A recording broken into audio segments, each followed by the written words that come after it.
Book कर रहे थे, अभी तो पढ़ रहे हैं। दो बुक आप लोग को पता होगा, एक लूसेंट और दूसरा ये सामान्य ज्ञान दर्पण। तो होमवर्क चल ही रहा है ना।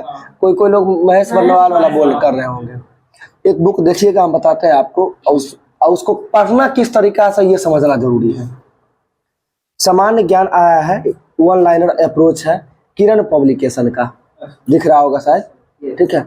वन लाइनर अप्रोच, इसमें सबसे बड़ी चीज क्या है कि जरूरत एनसीईआरटी पे बेस्ड भी है और आप लोग के लिए विशेष थोड़ा जरूरी होगा, ठीक है, इस पैटर्न पे, और एक साथ सब कुछ को कंपाइल करके दिया हुआ है। इसके आगे क्या है बताते हैं। इसमें अनुक्रमणिका यानी कि इंडेक्स जो होता है, जैसे यहाँ आज हम पढ़ रहे हैं या कोई टॉपिक से मेरा कोई क्वेश्चन गलत हो गया, ठीक है, तो डायरेक्ट इसमें एक एक टॉपिक करके 10 पेज में सिर्फ इंडेक्स दिया हुआ है।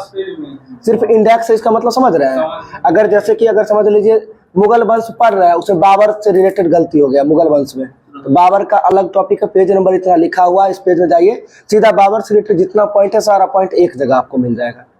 मतलब दोनों तरह से आप यूज कर सकते हैं। सेट बनाए, जहां गलती हुआ पटाख से पलटे उसको, उस टॉपिक को क्लियर कर लेना है ताकि अगले दिन से उससे रिलेटेड क्वेश्चन गलत ना हो। इसके लिए देखिएगा आप लोग जाके पहले मार्केट में देखिएगा, किरण पब्लिकेशन का वन लाइनर अप्रोच का जो है, ठीक है, ये सामान्य ज्ञान यानी सामान्य ज्ञान one liner approach NCERT based है। अच्छा, डाल देंगे इस चीजों को हम, ठीक है। और इस देखिए, एक बार देखिएगा, सिर्फ कोशिश करिएगा इस चीजों को करने का, ठीक है। बाकी हम समझते हैं बहुत बेस्ट है अपने आप में, क्योंकि अभी तक का जो है ना सभी का कुछ ना कुछ मतलब खिचड़ी की तरह रहता है कि पता नहीं चल पाता है स्पष्ट रूप से, ठीक है। और जरूरत का चीज पढ़ना है। महेश बर्नवाल में आपको देखने को मिलता है, पर जरूरत से हटके बहुत कुछ है जिस चीजों की जरूरत नहीं है, ठीक, इसलिए जरूरत वाला चीज पढ़िए, समय कम है। चलिए बताइएगा, आज का जो होमवर्क में ही था, किस पादप हार्मोन को फूल खिलाने वाला हार्मोन कहा जाता है? फ्लोरोजेंस हार्मोन को जो है फूल खिलाने वाला हार्मोन कहा जाता है। इसके साथ साथ पादप हार्मोन की तरह एक टॉपिक आता है जिसमें से कहा जाता है किस हार्मोन के द्वारा जो है बौने पौधे को लंबा किया जाता है? जिब्रेलिंस। देखिए जिब्रेलिंस कुछ लोगों को याद है, सभी लोग को याद नहीं। याद कैसे रखना है जिब्रेलिंस के बारे में यदि हम बात करें तो देखिए, जौ से जिब्रेलिंस, जौ से जबरदस्ती, सीधा मतलब इसका मतलब समझिएगा, यानी जो बौना पौधा उसको जबरदस्ती लंबा करने का काम कौन करेगा? जिब्रेलिंस हार्मोन करता है, ठीक है। और फूल खिलाने वाला हार्मोन किसे कहा जाता है? फ्लोरोजेंस को कहा जाता है। एक हार्मोन है जो घाव भरने का काम करता है, ठीक है, घाव भरने वाला एंजाइम के रूप में किसे जाना जाता है? तो ट्राउमेट्रिन है, ठीक है। ट्राउमेट्रिन हार्मोन को जो है घाव भरने वाला हार्मोन के रूप में जाना जाता है। इसके साथ साथ एक पढ़े होंगे, फल को पकाने वाला हार्मोन कौन सा? एथिलीन हार्मोन, एकमात्र हार्मोन जो गैसीय अवस्था में पाया जाता है। एथिलीन हार्मोन होगा जो गैसीय अवस्था में पाया जाता है, ठीक है। इसके साथ साथ साइटोकाइनिन है, ठीक है। क्या बताइए? अच्छा चलिए, अब बस करिए, अब बताते हैं क्या कंफ्यूजन होता है। एक होता क्या है कि फलों को पकाने में किस हार्मोन का उपयोग किया जाता है? तो एथिलीन होगा। अगर फलों को पकाने वाला कृत्रिम रसायन किसका प्रयोग किया जाता है? तो एसिटिलीन होगा। ध्यान रखिएगा, एसिटिलीन गैस है, ठीक है, और एथिलीन हार्मोन है। ये स्पष्ट है कि फलों को पकाने वाला कृत्रिम रसायन कौन सा होगा? एसिटिलीन होगा। और एसिटिलीन गैस जो है कहाँ से निकलता है ये चीज समझ लीजिए। जो कैल्शियम कार्बाइड पे जब जल मारते हैं, आप बहुत सारे लोग लगभग गांव से ही है तो पता होगा, केला को पकाने के लिए खास करके जो है क्या करते हैं? कार्बेट रख देते हैं, वही कैल्शियम कार्बाइड, उसी को कार्बेट बोलते हैं आम भाषा में, ठीक है। उसमें क्या करते हैं, देखते हैं, जल्दी जल मार के जल्दी से ढक देते हैं ताकि उससे कौन सा गैस निकलता है?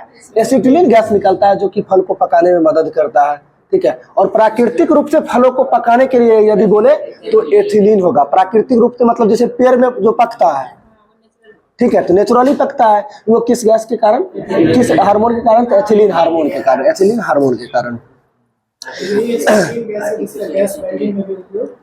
हाँ देखिए, एसिटिलीन गैस बाइंडिंग में यदि बोले तो एसिटिलीन गैस के साथ साथ ऑक्सीजन का प्रयोग करते हैं गैस बाइंडिंग में, ठीक है।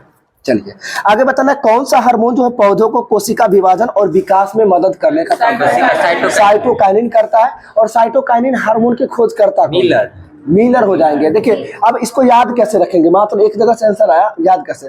साइट मतलब होता है देखना, नजारा तमाशा होता है साइट में। तो समझिएगा, मिल देखने के बाद ना कोई किसी से मिल सकता है। जैसे साइटोकाइनिन के खोजकर्ता कौन होंगे? मिलर, यानी मिलरनी की बात करते हैं तो साइटोकाइनिन के खोजकर्ता कौन हो जाएंगे? मिलर हो जाएंगे, ठीक है। आगे आपको बताना, चुकंदर में हॉट रॉट रोग जो होता है किस तत्व की कमी से? बोरॉन की कमी से जो है चुकंदर में हॉट रॉट रोग होता है, ठीक है। आगे आपको बताना, नींबू में डायबैक रोग किसके कारण? तांबा के कमी के कारण होता है, सही है। कुनैन जो कि सिनकोना पादप के किस भाग से प्राप्त करते हैं? छाल से प्राप्त करते हैं। और कुनैन से किस बीमारी का इलाज किया जाता है? मलेरिया का इलाज के लिए किसका? कुनैन का प्रयोग करते हैं, ठीक है। आगे बताना, चौधरी चरण सिंह अंतर्राष्ट्रीय हवाई अड्डा कहाँ स्थित है? तो चौधरी चरण सिंह अंतर्राष्ट्रीय हवाई अड्डा कहाँ स्थित है? लखनऊ में स्थित है, बिल्कुल सही है। आगे बताना, राजीव गांधी अंतर्राष्ट्रीय हवाई अड्डा कहाँ है? तो राजीव गांधी हैदराबाद हो जाएगा। और राजीव गांधी की मृत्यु से संबंधित जांच आयोग का नाम बताना है आप लोग को। जैन आयोग। देखिए, आज से कुछ दिन पहले जो है देश के कोई पद पे थे राजीव जैन, ठीक है, ये ध्यान रखना है। तो राजीव गांधी से संबंधित घटना को, यानी कि इनके मृत्यु से संबंधित जांच आयोग का नाम क्या था? जैन आयोग था। इंदिरा गांधी की मृत्यु से संबंधित आयोग का नाम क्या था? ठक्कर आयोग। ठक्कर आयोग था इंदिरा गांधी समय। और इंदिरा गांधी का जो है समाधि स्थल किस नाम से जाना जाता है? शक्ति स्थल के नाम से जाना जाता है, ठीक है। आगे आपको बताना है, वीर भूमि किनका है? राजीव गांधी का जो है वीर भूमि हो जाएगा सर, ठीक है। और बी आर अम्बेडकर का जो समाधि स्थल चेत्रा भूमि हो जाएगा। और एकता स्थल किसका हो जाएगा? ज्ञानी जाल सिंह, यानी जो ज्ञानी लोग होते हैं वो एकता यानी यूनिटी में रहते हैं, तो ज्ञानी जाल सिंह का समाधि स्थल एकता स्थल हो जाएगा, ठीक है। कर्म भूमि बताया क्या? हाँ, कर्म भूमि शंकर दयाल शर्मा। तो जानते शंकर दयाल शर्मा, यानी जो दयालु लोग होते हैं वो कर्म करने का काम करते हैं, कर्म भूमि। या फिर शंकर दयाल शर्मा की बात करते हैं, कर्म भूमि हो जाएगा। एक एक का हर एक का लॉजिक है, कभी एक साथ दिखेगा तो आपको हम बता देंगे सारा का, ठीक है। आगे क्या है, भारत में वायु परिवहन की शुरुआत किस वर्ष की गई? तो वायु परिवहन की शुरुआत जो है भारत में 1911 में किया गया था, सही है। आगे बताना है, गतिज ऊर्जा यानी बराबर क्या होता है? फॉर्मूला हाफ mv² होता है, यानी काइनेटिक एनर्जी बराबर हाफ mv², ठीक है। आगे बताना, तनी हुई कमानी की ऊर्जा किस रूप में? स्थितिज रूप में, यानी कहने का मतलब खिंचा हुआ धनुष में कौन सा ऊर्जा होता है? स्थितिज ऊर्जा होता है, बिल्कुल सही है। आगे बताना, यांत्रिक ऊर्जा को ध्वनि ऊर्जा में बदलने का काम कौन करता है? तो यांत्रिक को ध्वनि में बदलने का सितार करता है, ठीक है। आपको बताना है, विद्युत ऊर्जा को यांत्रिक ऊर्जा में बदलने का काम कौन करता है? तो विद्युत मोटर। अगर बात करें फैन की बात करें, सीलिंग फैन जैसे दिख रहा है, ये किस ऊर्जा को किस ऊर्जा में? विद्युत को यांत्रिक में करता है, ठीक है। और यांत्रिक को विद्युत में करने का काम डायनेमो हो जाएगा, सही है। और ऊर्जा संरक्षण का सिद्धांत क्या कहता है? न तो ऊर्जा का निर्माण किया जा सकता है, न ही विनाश किया जा सकता है, बल्कि इसका एक रूप से दूसरे रूप में रूपांतरित किया जाता है। यही ऊर्जा संरक्षण का सिद्धांत होता है। आगे आपको बताना है, सौर ऊर्जा को विद्युत ऊर्जा में बदलने वाले उपकरण तो सौर सेल होता है। और सौर सेल में किसका प्रयोग करते हैं? किस धातु का? सिलिकॉन का ना, सिलिकॉन का, सिलिकॉन, सही है, सिलिकॉन धातु होगा, सही है। आगे बताना, 1 वाट घंटा बराबर कितना जूल होता है? 1 वाट घंटा बराबर 3600 जूल होता है, सही है। आगे आपको बताना है, स्थितिज ऊर्जा यानी पोटेंशियल एनर्जी बराबर क्या होता है? mgh होता है, pe बराबर mgh, ठीक है। आगे बताना, गांधी इरविन पैक्ट यानी गांधी इरविन समझौता किस वर्ष? तो 4 मार्च 1931 को हुआ था। गांधी और किसके बीच? इरविन के बीच हुआ था।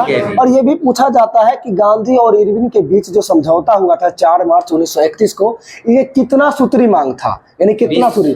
11 सूत्री मांग, यानी 11 सूत्री, यानी 11 मांग गांधी जी के द्वारा रखा गया था, जिसमें से 10 मांग को स्वीकार किया गया था और 1 मांग को अस्वीकार। वो मांग कौन सा था जिसे अस्वीकार? तो वही मांग था, जितने भी राजनीतिक कैदी है, कहने का मतलब उन सभी को रिहा नहीं करेंगे, यानी क्रांतिकारी कैदी को रिहा नहीं करेंगे। जिसके तहत किनको फांसी दिया गया था?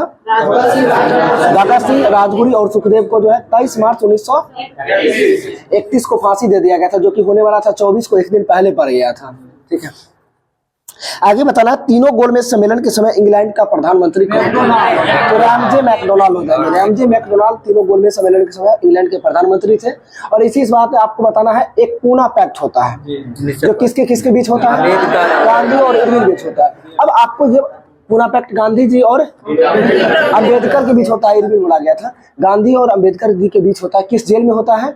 यरबदा जेल में होता है, यरबदा जेल में होता है। अब आगे बताना, पूना पैक्ट किसके लिए होता है? जी, तो ये इसके खिलाफ किया गया था। इससे पहले एक सांप्रदायिक पंचायत की घोषणा होती है।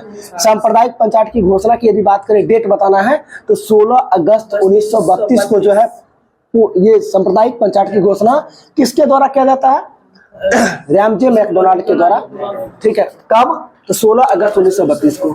अगले मंथ क्या होता है? 24 सितंबर 1932 को इसी के खिलाफ जो है क्या होता है? पूना पैक्ट होता है, जो गांधी एवं अंबेडकर साहब के बीच यरवदा जेल में होता है। ठीक है, और ये प्रश्न जो है यूपीएसआई में पूछ दिया था इस बार। ठीक है, ये जो है मतलब पूना पैक्ट जो है किस मंथ में हुआ था? डेट ना पूछ के मंथ में पूछ दिया था, सितंबर। और हाँ, अब हाँ, अगस्त में तो ये पंचायत की घोषणा हुआ था, इसी के विरोध में हुआ था वो, तो इसलिए ध्यान रखना अगस्त सितंबर। तो 16 अगस्त 1932, यानी देखिए 8 दूना 16 दूना 32, एक क्रम में अगस्त 8वां महीना होता है, और 8 दूना 16 दूना 32, यानी 16/8/1932। समझ गए होंगे साथ कैसे याद रखे हैं? ठीक है, सांप्रदायिक पंचायत की घोषणा 100 से सांप्रदायिक 100 से 16, ध्यान रखिएगा। कब? तो 16 अगस्त 1932। आगे आपको बताना है पहले गोलमेज सम्मेलन हुआ कब था, डेट बताना है। ठीक है, तो याद रखिएगा एक क्रम में 12/7/17 इसका, यानी 12/7 जोड़ने पे 19 होता है, लेकिन हमको याद रखना है 12/7/17। तो पहला और अंतिम वाला ये नवंबर मंथ में था, 100 से 7, 100 से सितंबर। ध्यान रखिएगा 12 नवंबर, 7 सितंबर, फिर 17 नवंबर। ठीक है, ये तीनों गोलमेज सम्मेलन का स्टार्टिंग डेट है। जो कि पहला गोलमेज सम्मेलन कब हुआ था? तो 12 नवंबर 1930 को, दूसरा 31 में, यानी 7 सितंबर 1931, और तीसरा 17 नवंबर 1932 में हुआ था। ठीक है, क्या असफल नहीं रहा था? कहने का मतलब असफल कहिएगा तो महात्मा गांधी दूसरे गोलमेज सम्मेलन में भाग भी लिए थे, यानी कांग्रेस की ओर से जो है कौन भाग लिए थे? महात्मा गांधी। पूछा जाता है इनके बारे में कौन जो है मतलब महात्मा गांधी किस जहाज से गए थे? SS राजपूताना जहाज से गए थे। और उसी के दौरान जो महात्मा गांधी को एक उपाधि दिया गया था, उपाधि कहते हैं तरह से, उस दिन बताए थे पिछले क्लास में कि नंगा फकीर, यानी नंगा फकीर, अर्धनग्न फकीर, वही हुआ नंगा फकीर, कोई दिक्कत नहीं है। अर्धनग्न फकीर वो किसके द्वारा? विंस्टन चर्चिल और फ्रैंक मोरे के द्वारा। और एक बात और बताए थे कि राजनीतिक बच्चा कहकर किसने संबोधित किया था? एनी बेसेंट के द्वारा कहा गया था। बिल्कुल सही है। चलिए आगे बताना है आपको किस गोलमेज सम्मेलन में गांधी जी ने कहा था गांधी मर सकता परंतु गांधीवादी नहीं? द्वितीय गोलमेज सम्मेलन कब हुआ था? 1931। आप समझ सकते हैं, इस बात को समझ सकते हैं। और ये कहने का भी कारण, गांधी जी का क्या कारण था ये बात भी पता है, क्योंकि पहली बार इनको डर हुआ था कि मुझे कोई युवा सब मार सकता है, और बाहर नहीं भारतीय के द्वारा, क्योंकि जब ये एक 11वां मांग को ठुकरा दिए थे, कहे चलो ठीक है बाकी 3-4 लोग ना जा रहा है, कोई दिक्कत नहीं है। इसके कारण युवा में भड़काव आ गया कि गांधी जी जो है भगत सिंह, सुखदेव और राजगुरु के मौत के जिम्मेदार कौन है? गांधी जी है। और पहली बार इनको आभास हुआ था कि गांधी मर सकते, यानी आभास हुआ कि मुझे मार देगा। इसी स्थिति में सेकंड गोलमेज सम्मेलन था, उसमें कहना पड़ गया कि गांधी मर सकता पर गांधीवादी नहीं। ठीक है, और इसी 1931 का अधिवेशन था कराची अधिवेशन कांग्रेस का, जो कहाँ में, जो किसके द्वारा अध्यक्षता किया गया था? सरदार पटेल के द्वारा। और इस अधिवेशन में पहली बार मौलिक अधिकारों की मांग की गई थी, यानी पहली बार मौलिक अधिकार की बात किसमें? कराची अधिवेशन 1931। ठीक है, आगे पिछले क्लास में बताए थे अखिल भारतीय किसान सभा का स्थापना किस तो 11 अप्रैल 1936 को अखिल भारतीय किसान सभा का स्थापना हुआ था। संस्थापक कौन थे? स्वामी सहजानंद सरस्वती, या फिर प्रथम संस्थापक अध्यक्ष भी स्वामी सहजानंद सरस्वती। और इसके प्रथम महासचिव कौन थे? NG रंगा इसके प्रथम महासचिव थे। ठीक है, हुंकार नामक पत्रिका जो किसके द्वारा? स्वामी दयानंद सरस्वती के द्वारा, जो है सहजानंद सरस्वती, स्वामी सहजानंद सरस्वती के द्वारा हुंकार पत्रिका था। और स्वामी दयानंद सरस्वती की बात करें तो 1875 में आर्य समाज का स्थापना किए थे, जो आर्य समाज का स्थापना लाहौर में किए थे, और इसका मुख्यालय कहाँ स्थापित किए थे? मुंबई में। बहुत कंफ्यूजन होता है इसमें, स्थापना कहाँ की है? लाहौर, मुख्यालय कहाँ हुआ? मुंबई। बताइए। हाँ,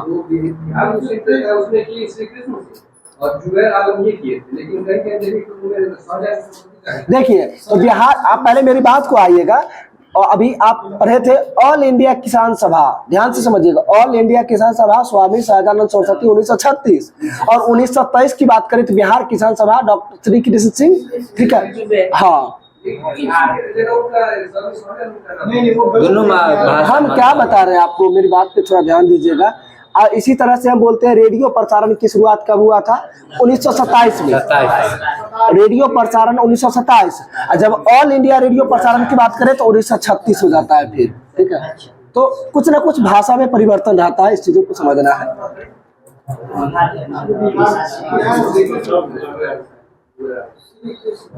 आगे बताइएगा, क्रिप्स प्रस्ताव को किन्होंने डूबते हुए बैंक का उत्तर तिथि चेक कहा था? तो जवाहरलाल नेहरू के द्वारा कहा गया था, सही है। आजाद हिंद फौज की स्थापना का विचार जो है सर्वप्रथम किनके मन में था?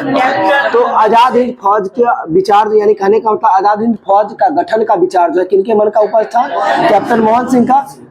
आजाद हिंद फौज का गठन कब तथा किसके द्वारा किया गया? रास बिहारी बोस के द्वारा, ठीक है, रास बिहारी बोस के द्वारा 1942 में किया गया था, बिल्कुल सही है। और आजाद हिंद फौज के जगह पे आजाद हिंद सरकार का गठन कब किया गया? 45 से 43।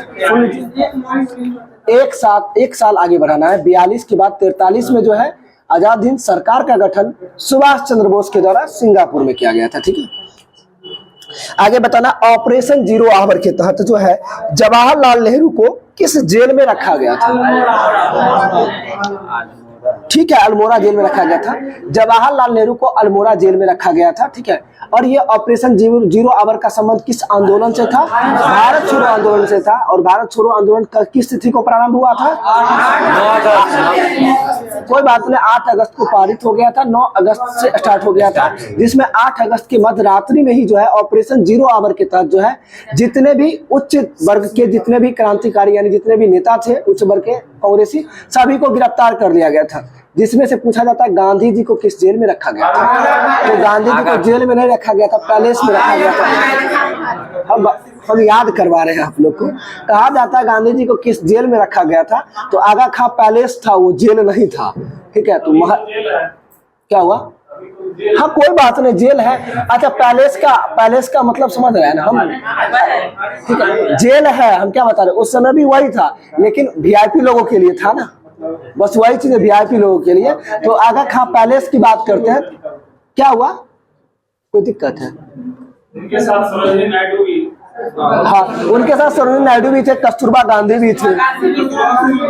हाँ, डेथ भी तो उसी समय हुआ था कस्तूरबा गांधी का, ठीक है। चलिए आगे बताना, तीसरे सत्याग्रह। अच्छा, इसके बाद जो है एक व्यक्तिगत सत्याग्रह आंदोलन किस तिथि को प्रारंभ हुआ है? 17 अक्टूबर 1940 को व्यक्तिगत सत्याग्रह। और व्यक्तिगत सत्याग्रह के जो है प्रथम सत्याग्रही कौन थे? विनोबा भावे। दूसरा कौन थे? डॉक्टर जवाहरलाल नेहरू। और तीसरा की बात करते हैं तो ब्रह्मदत्त थे, ठीक है।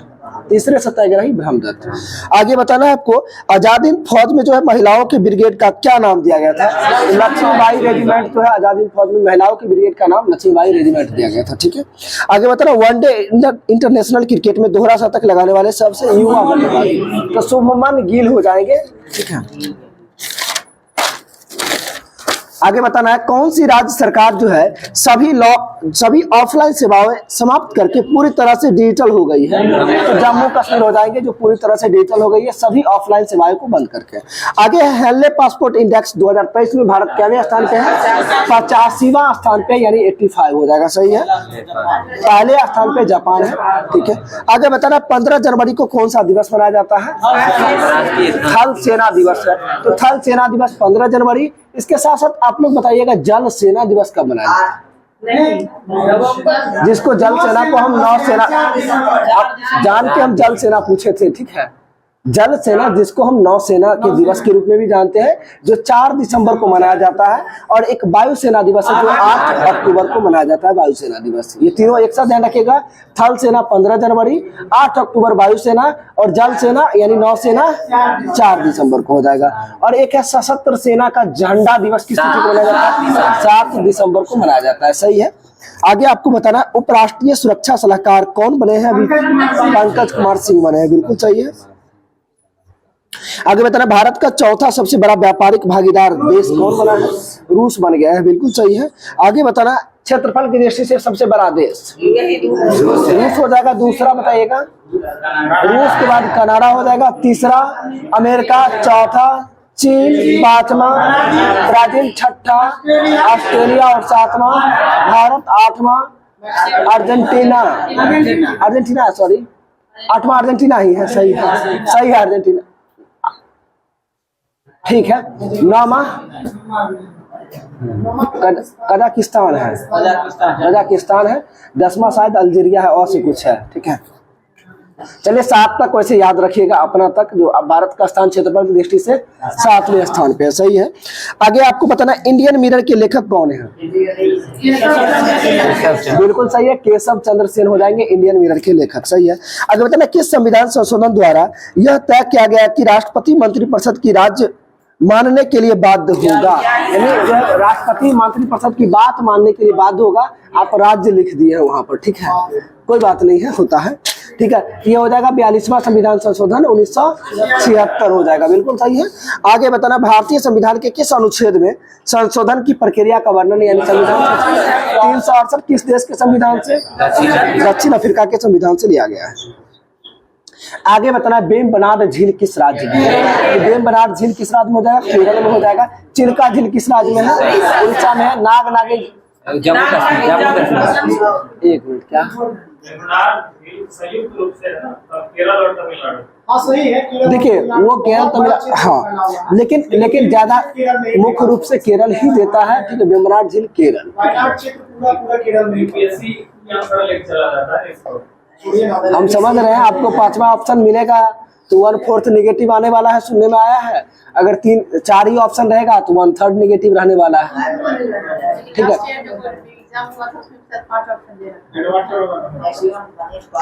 कोई बात नहीं, 5 ऑप्शन दे चाहे 4 दे, ये जान लीजिए जितना ज्यादा ऑप्शन देगा उतना ज्यादा दिक्कत है, ठीक है। यानी इसीलिए कहते हैं, ठीक है, विकल्प नहीं होना चाहिए जीवन में ज्यादा। एक चीज है, आराम से सेलेक्ट करके निकल जाइएगा। विकल्प ज्यादा रहता है तो फिर दिक्कत है भाई।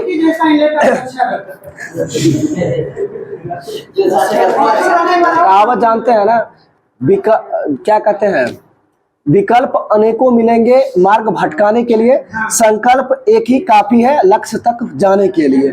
वही चीज है, विकल्प बहुत सारा, वैसे 4 दे 5 दे कोई फर्क नहीं पड़ता है, बस संकल्प होना चाहिए कि हमें पढ़ना है, और जो ऑथेंटिक चीज है उसको पढ़ के रहिएगा। कितना भी ऑप्शन दे क्या फर्क पड़ता है, वही ना।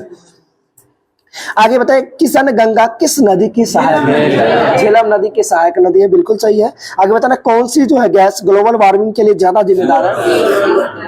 CO2 जिम्मेदार है, सही है। आगे बताना किन तरंगों की सहायता से सबसे ज्यादा कौन जिम्मेदार है? देखिए, अगर जलवाष्प आपके मन में आ रहा होगा, जलवाष्प हम समझ रहे हैं, ये लड़का भी हमारे इशारा कर रहा था। हम पहले बताएं कि जलवाष्प 81% होता है, अगर जलवाष्प ऑप्शन में नहीं है तब CO2। देखिए, अच्छा हम देखिए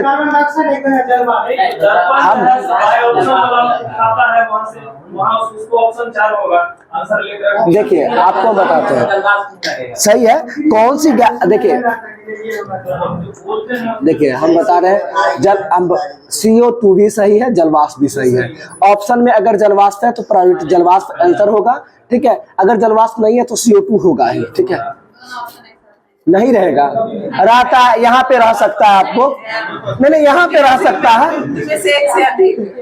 नहीं यहाँ, हाँ नहीं हम जान रहे हैं ना, यहाँ पे रह सकता है, ठीक है, क्योंकि यहाँ पे लोगों को दिखाना होता है, थोड़ा सा कंफ्यूज करने का विचार रहता है ना, ठीक। आगे बताइएगा बुल फाइटिंग जो है किस देश का जो है? स्पेन का हो जाएगा, सही है। आगे बताना नौका दौड़ किस राज्य का राष्ट्रीय खेल है? केरल का हो जाएगा, सही है।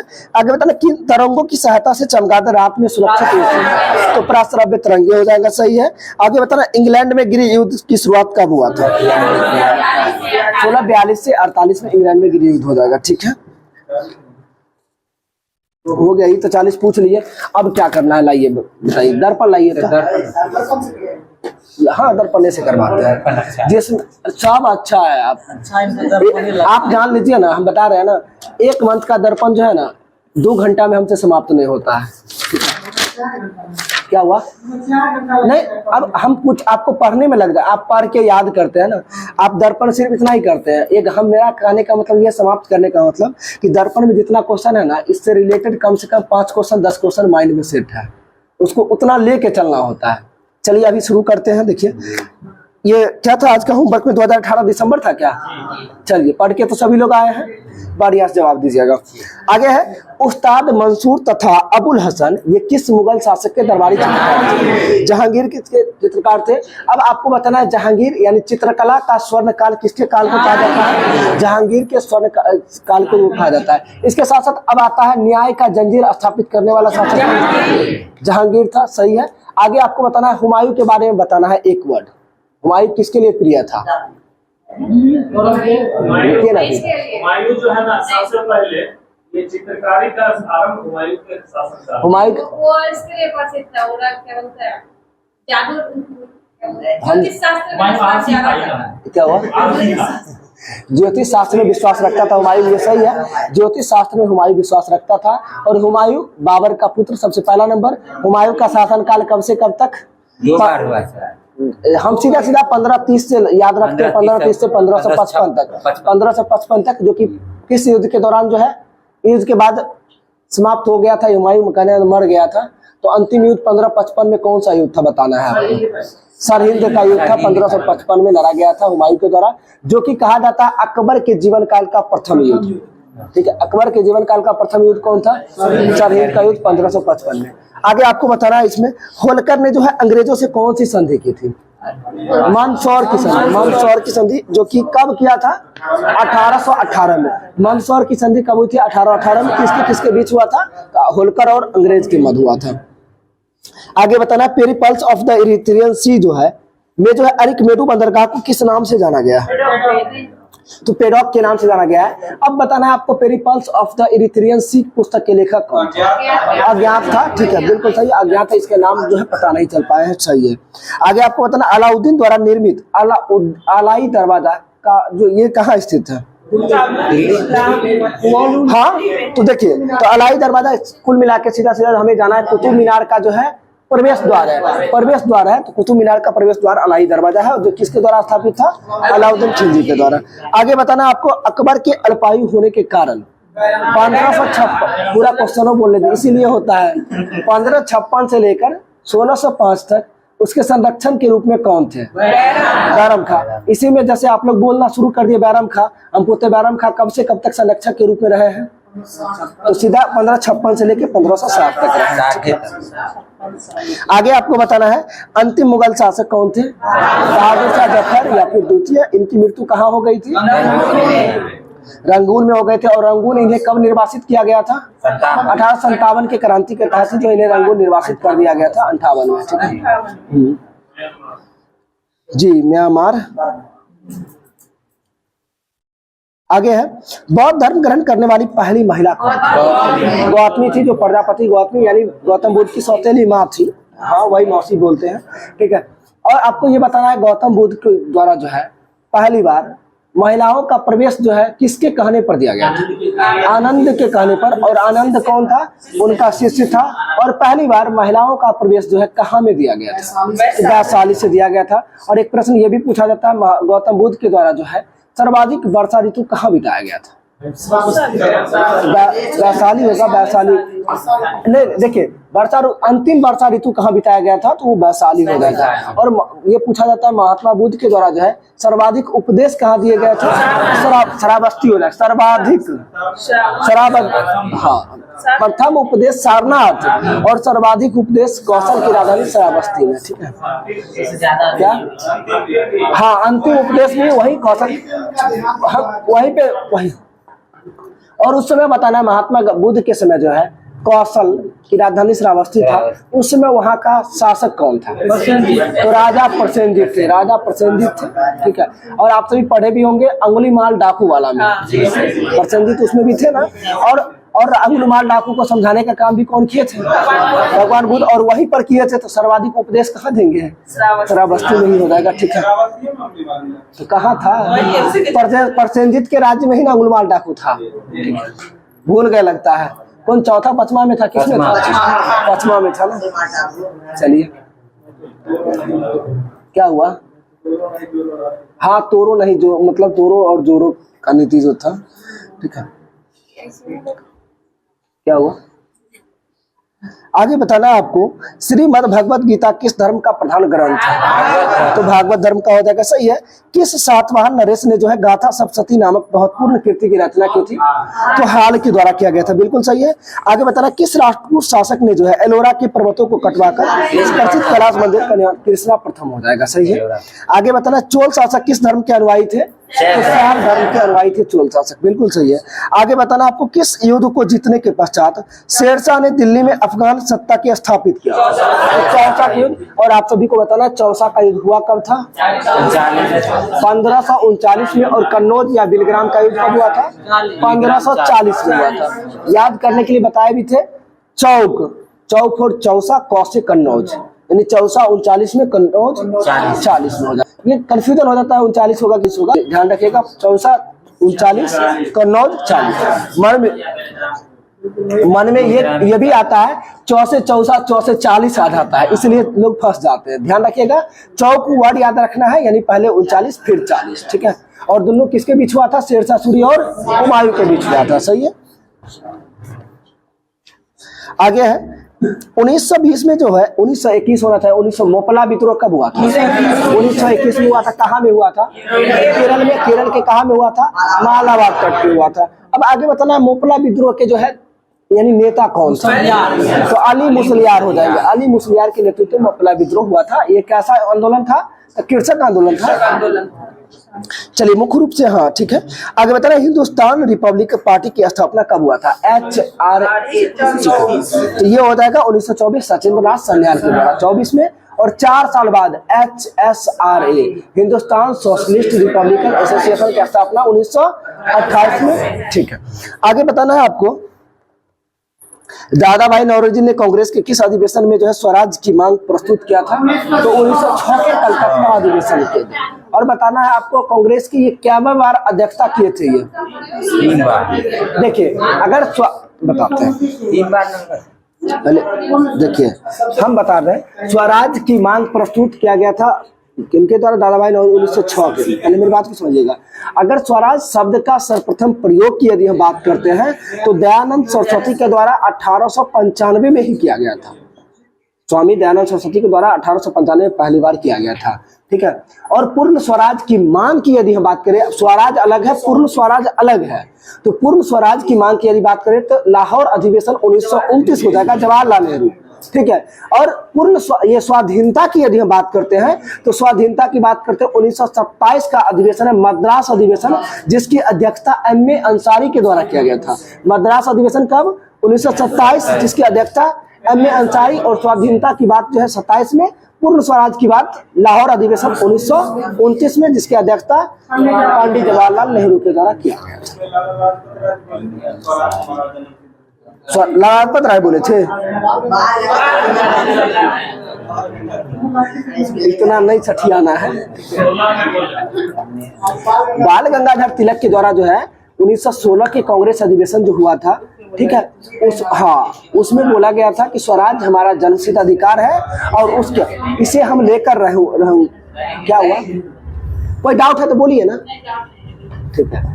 तो आगे फिर इसी 1916 के लखनऊ अधिवेशन, जिसकी अध्यक्षता अंबिका चरण मजमूदार। और इस अधिवेशन में जो है कौन कौन एक मंच पे आए थे? तो कांग्रेस के गरम दल नरम दल एक हो गए थे, मुस्लिम लीग एक साथ आए थे। और एनी बेसेंट के द्वारा किसका स्थापना किया गया था? Home rule league. Annie Besant और बाल गंगाधर तिलक देता दोनों का नाम। तो होम रूल लीग, मुस्लिम लीग और कांग्रेस के गरम दल नरम दल सभी एक मंच पर आए थे। ठीक है। और इसके बाद जो है आगे चलकर जब बाल गंगाधर तिलक के द्वारा कहा गया स्वराज में हमारा जन्मसिद्ध अधिकार है, इसे मैं लेकर रहूंगा, उसके बाद जो है बाल गंगाधर तिलक को भारतीय अशांति के रूप में किसने ठहराया था? वैलेंटाइन सिरोल के द्वारा जो है बाल गंगाधर तिलक को भारतीय अशांति का जनक के रूप में कहा गया था। और इसी के विरुद्ध जो है बाल गंगाधर तिलक जो है वैलेंटाइन सिरोल पर महाभियोग लगाए थे लंदन जाके। ठीक है। महाभियोग किस पे आधार पे? तो मानहानि का केस किए थे। मानहानि का केस, मानहानि यानी किसी भी व्यक्ति को आप कुछ भी बोल के आत्मसम्मान का ठेस नहीं पहुंचा सकते। किसका? मानहानि का अनुच्छेद अभी तो हाल ही में बहुत पॉपुलर रहा है, राहुल गांधी जी और नरेंद्र मोदी जी को लेकर। ठीक है। क्या हुआ? गुजरात चुनाव के कारण हाँ हुआ था। ठीक है।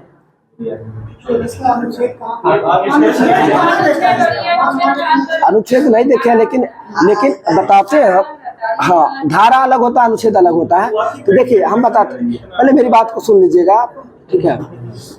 आप जो है कहने का एक आर्टिकल 21 के तहत है कि आप किसी भी व्यक्ति को, यानी जैसे गाली गलौज यदि करते हैं, यानी कहने का तो कुछ भी बोल के आप उसको आत्मसम्मान को ठेस नहीं पहुंचा सकते, वो आर्टिकल 21 के तहत है। यानी जितने भी मौलिक अधिकार में जो कुछ भी छूट रहा है ना, वो सारा आर्टिकल 21 के तहत रखा गया है। जैसे कि शुद्ध वायु प्राप्त करने का अधिकार हम सबों को है, जो किस आर्टिकल के तहत है? आर्टिकल 21 के तहत ही है, आर्टिकल 21 के तहत है। तो जो भी अधिकार, और इसमें बहुत पॉपुलर है ये, अपने मन पसंद की लड़की से शादी करने का अधिकार, ठीक है, आर्टिकल 21 के तहत। यानी कहने का, हाँ, आर्टिकल 21 के तहत। यानी आप देखने को मिलता होगा क्या कि पुलिस सुरक्षा प्रदान करता है ना, माँ बाप विरोध यदि करता है, अगर लड़का या कोई लड़की भाग के शादी कर लेता है, उस स्थिति में पुलिस सुरक्षा प्रदान करता है। इसका कारण क्या है? बस आर्टिकल 21 उसे ये जो है ये इसे प्राप्त है कि अपने मनपसंद लड़की से शादी कर सकता है। ये यूपीएससी प्री का पूछा हुआ क्वेश्चन है, ठीक है, यूपीएससी प्री में पूछा हुआ क्वेश्चन है ये। आगे आप क्या हुआ? हाँ, किस आर्टिकल के तहत? आर्टिकल 21 हो जाएगा, ठीक है। चलिए आगे बताइएगा।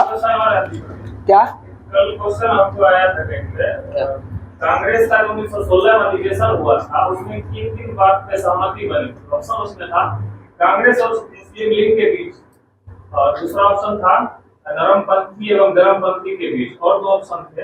आंसर क्या होगा? देखिए, तो अगर इसका अगर ऑप्शन यदि आएगा तो सभी पे सहमति हो गया था और सब एक हो गए थे, ठीक है उसमें।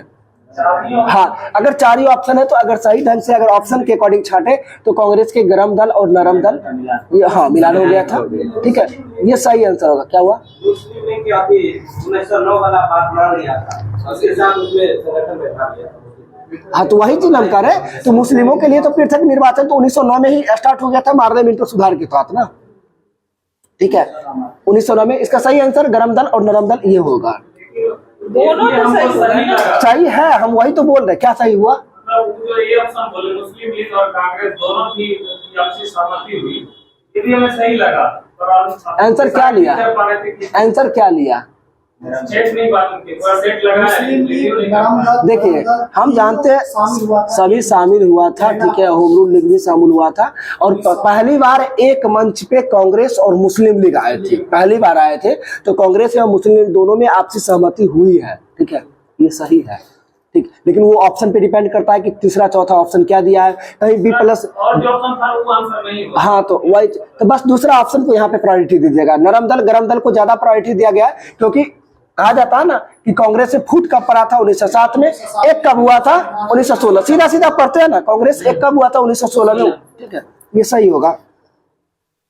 आगे आपको बताना है, बंगाल के प्रसिद्ध क्रांतिकारी सूर्यसेन ये जो है चट्टगांव शस्त्रागार पर आक्रमण करने के फलस्वरूप इन्हें कब फांसी दी गई? 1934 में ना, 1934 में। अगर डेट बोले तो 12 जनवरी 1934। और 12 जनवरी को किस दिवस के रूप में मनाते हैं? राष्ट्रीय युवा दिवस के रूप में मनाते हैं, युवा दिवस के रूप में मनाते हैं। जो किनके जन्म दिवस के अवसर पर? स्वामी विवेकानंद के जन्म दिवस के अवसर पर, ठीक है। आगे आपको बताना है, संविधान सभा में किस प्रांत के प्रतिनिधि सर्वाधिक थे? संयुक्त प्रांत के प्रतिनिधि सर्वाधिक थे। और आपको ये बताना है कि 12 जनवरी होगा, 12 अगस्त को बोले तो विश्व युवा दिवस 12 अगस्त, और राष्ट्रीय युवा दिवस 12 जनवरी होगा, ठीक है। 20 में अंतर्राष्ट्रीय आ जाएगा। हाँ, अंतर्राष्ट्रीय बोल सकते हैं। जिस तरह से हम शिक्षक दिवस बोलते हैं, राष्ट्रीय शिक्षक दिवस तो 5 सितंबर होता है, और अगर अंतर्राष्ट्रीय यानी विश्व शिक्षक दिवस बोलते हैं तो 5 अक्टूबर हो जाता है। इसमें राष्ट्रीय 12 जनवरी, अंतर्राष्ट्रीय। आगे बताना, जवाहरलाल नेहरू के नेतृत्व में अंतरिम सरकार का गठन कब हुआ था? 1946। पूछा जाता है ये, इसे घुमा के, कि अंतरिम सरकार का गठन 1946 में किसके नेतृत्व में यानी किसके अध्यक्षता में हुआ था? तो जवाहरलाल नेहरू के अध्यक्षता में हुआ था। जवाहरलाल नेहरू के द्वारा कांग्रेस के कितने अधिवेशनों की अध्यक्षता की गई है? मात्र 3, ठीक है। 3 में कौन? 1929 का लाहौर अधिवेशन, 1936 का लखनऊ अधिवेशन, और 1937 का फैजपुर अधिवेशन। ये 3 अधिवेशन की मात्र अध्यक्षता जवाहरलाल नेहरू के द्वारा किया गया है, और तीनों अपने आप पे इम्पोर्टेंट है, ठीक है। 1929 वाला तो समझ ही चुके हैं, अभी जस्ट बताए थे। हाँ, पूर्ण स्वराज के लेके, और 1936 वाला क्योंकि ऑल इंडिया किसान सभा का स्थापना इसी से रिलेटेड है 1936 से, और 1937 में गांव में आयोजित प्रथम अधिवेशन फैजपुर अधिवेशन किनकी अध्यक्षता में, जवाहरलाल नेहरू के अध्यक्षता में किया गया था। छोड़ दें।